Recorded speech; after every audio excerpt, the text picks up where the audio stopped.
BJP ও তৃণমূল উভয় দলকেই সাম্প্রদায়িক আখ্যা দিয়ে দেশের সম্প্রীতি রক্ষায় দিল্লি থেকে বিজেপিকে তাড়ানো দরকার, পশ্চিমবাংলা থেকে মমতাকে তাড়ানো দরকার। বুধবার ভোট প্রচারে কর্মসূচির মাঝে কালিয়াগঞ্জ প্রেস ক্লাবে সাংবাদিকদের সাথে সৌজন্যমূলক সাক্ষাৎকারের পর সাংবাদিকদের মুখোমুখি হয়ে একথা বলেন রায়গঞ্জ লোকসভা আসনের কংগ্রেস প্রার্থী আলী ইমরান নমজ ওরফে ভিক্টর। এদিন সুজিত দত্ত, তুলসী জয়সওয়াল, মনোরঞ্জন পাটোয়ারি, দিগেন রায়ের মতো বাম কংগ্রেস নেতাদের পাশে নিয়ে কালিয়াগঞ্জ প্রেস ক্লাবে উপস্থিত হয়ে সাংবাদিকদের প্রশ্নের উত্তর দেন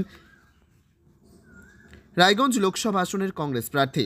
বিজেপি ও তৃণমূলকে সাম্প্রদায়িক আখ্যা দিয়ে রায়গঞ্জ আসনের বাম সমর্থিত কংগ্রেস প্রার্থী আলী ইমরান নমজ ওরফে ভিক্টর বলেন, মোদি মুখে প্রথমে হিন্দু পরে মুসলমান ব্যবহার করে, মমতা প্রথমে মুসলমান পরে হিন্দু ব্যবহার করে। এই দুজনেই হচ্ছে সাম্প্রদায়িক দল। ভিক্টরের দাবি, কংগ্রেস ও বামফ্রন্ট হচ্ছে ধর্মনিরপেক্ষ দল। আমরা দেশের সমস্ত ধর্মের মানুষকে নিয়ে চলতে চাই। এবং মমতা ব্যানার্জিকে বিজেপির এগেইনস্টে লড়াই করবার জন্য লোকসভায় বিজেপি বিরুদ্ধে মমতা ব্যানার্জিকে যদি কেউ সেকুলার মনে করে, এটা হচ্ছে মূর্খামি।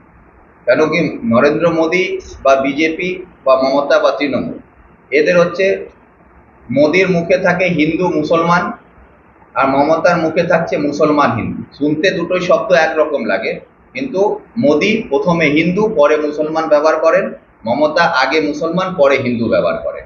এই যে এই দুজনই হচ্ছে সাম্প্রদায়িক দল এবং সাম্প্রদায়িক মানসিকতার সঙ্গে মমতা পশ্চিমবাংলায় আরএসএস এর এজেন্ট হয় বিজেপির মদত করার জন্য এখানে কাজ করছেন, সেটা প্রমাণিত।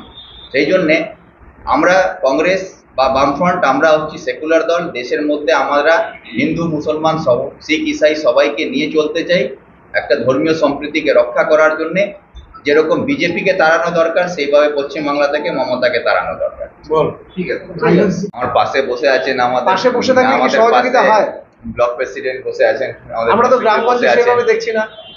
কোথায় দেখছেন না? আমার তো কোনো সন্দেহ হচ্ছে না বা কোথাও কোনো ত্রুটি আমি দেখতে পাচ্ছি না। আমার সঙ্গে তারা খাটছেন, সব দিকে মানুষের কাছে জনসংযোগ করছেন। আর বিষয়টা হচ্ছে কি, আমি কংগ্রেসে এসছি তো, লোক তো বলছে বামের ভোট এবার রামের দিকে যাবে। বামের ভোট রামের দিকে যাবে, এগুলো হচ্ছে বিজেপির স্লোগান। যারা যে শ্রীরামকে আমরা সবাই শ্রদ্ধা করে ছোটবেলা থেকে শুনে এসছি কি ওনাকে ভগবানের মতো সবাই শ্রদ্ধা করে, কিন্তু যারা নিজের ভগবানকে রাজনীতির একটা স্লোগানে পরিণত করে ওনার নামের প্রতি যে শ্রদ্ধা ছিল সেই শ্রদ্ধা ভক্তিটাকে অপমানিত করছে, তাদের কথা শুনে আমরা চলি না। আমরা ভগবানকে ভগবান মানি, তার প্রতি আমাদের শ্রদ্ধা আছে। একটা এইমস হবে এই কথা উনি ঘোষণা করেছিলেন, তারপরে বললেন না আমি একটা সুপার স্পেশালিটি হসপিটাল বানাবো, রায়গঞ্জে মেডিকেল কলেজ হবে। মেডিকেল কলেজ হওয়া, সুপার স্পেশালিটি হওয়া, কিন্তু সেটাকে এইমসের সঙ্গে তুলনা করা যায় না। যেখানে এইমস আমাদের পাওনা ছিল, সে এইমসকে কারিয়ে নিয়ে গিয়ে রায়গঞ্জবাসীকে তৃণমূল সরকার বঞ্চিত করেছে। তার বঞ্চনার বিরুদ্ধে আমি লড়াই করেছিলাম, তখন আমি বামফ্রন্টে ছিলাম। আমি তখন উত্তরের এইমস উত্তরে চাই বলে আমি একটা আন্দোলনও চালিয়েছিলাম, কিন্তু তাতে আমরা পারিনি। কিন্তু সেই লড়াই মানুষের জন্য আমি